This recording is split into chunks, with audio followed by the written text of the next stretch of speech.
February made me shiver with the paper I deliver.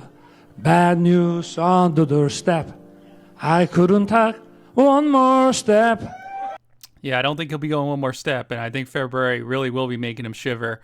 Yoon Yeol, man, really dropping the ball here. You know, he declares martial law, but not because of Johnny Somali. I mean, if you're going to go after North Korean agents, go after Johnny Somali. Would have probably got the military on his side, probably would have got the people on his side.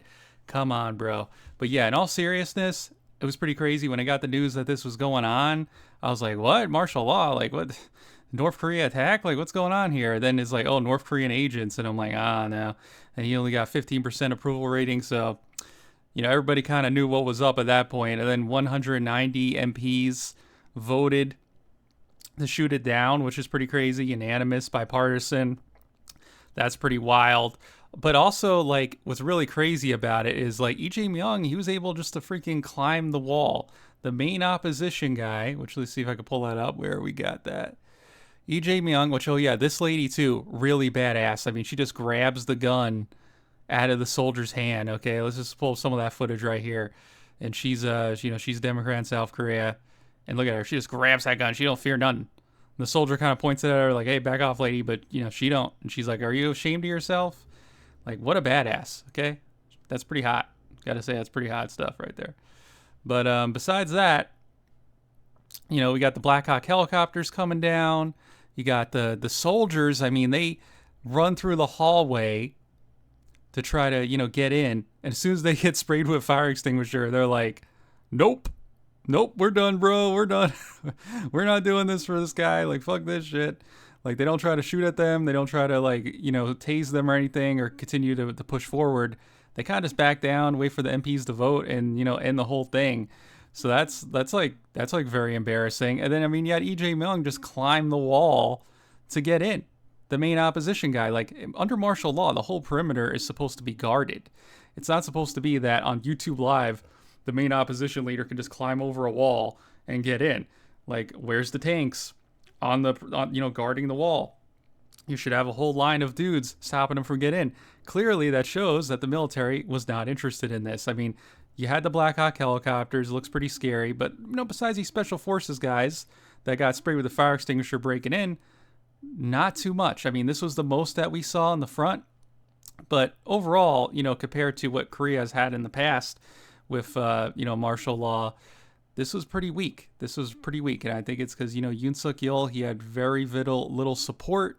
So when he gave the order, everybody was very surprised. He didn't, you know, have the generals on his side, really. He didn't prep anybody in his cabinet, apparently. He didn't prep the Biden administration.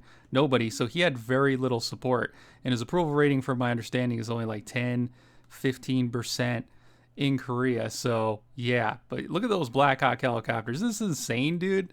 Like, I couldn't believe when I was watching this. American Black Hawk helicopters landing down to do a coup d'etat in South Korea. Like, what? What's going on here, bro? Like, this is crazy. I mean, look at that. Look at that. Isn't that a crazy sight right there? Which, you know, shout out to this girl's Instagram. We're giving her a plug.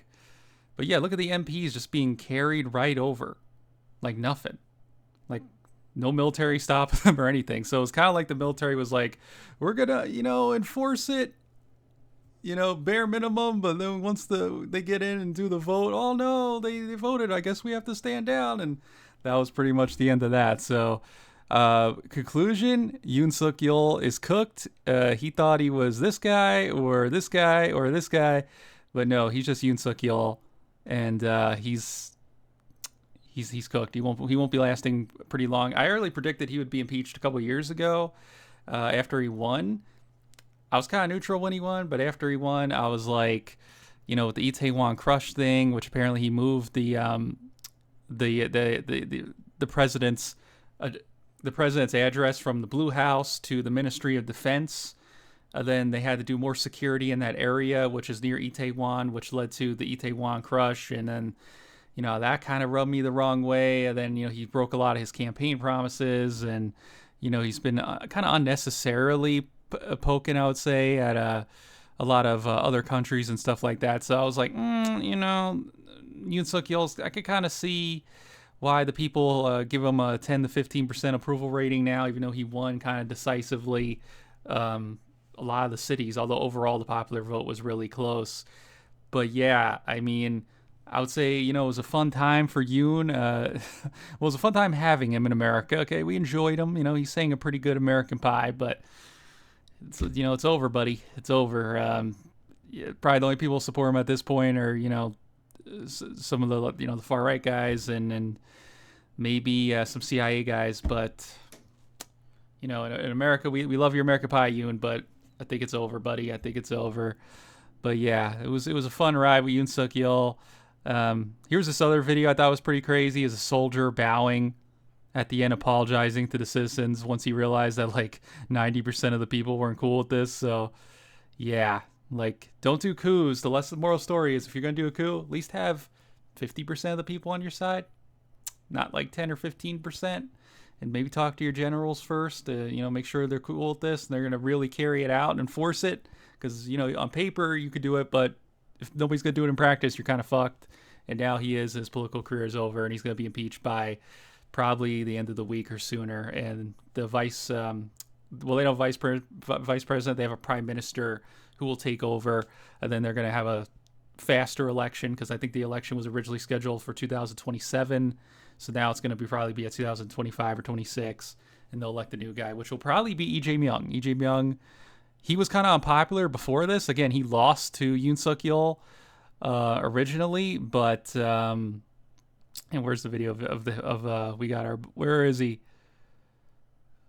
Where's Lee Jae-myung? Oh yeah, Lee Jae-myung right here climbing the wall. Originally, he was unpopular, but now he's pretty popular because of all this. So he'll probably, since he narrowly lost last time, win the next election and be the next the next president. We'll see how that goes. Will he live up to it, or will he be what people originally thought he was going to be, why he lost, which is just he'll continue the status quo and not much will change and people be unhappy, which would probably be the case. We'll see. But let's hope for the best for South Korea. And Korean people, I love you. We love you here in America. God bless Korea, and peace out.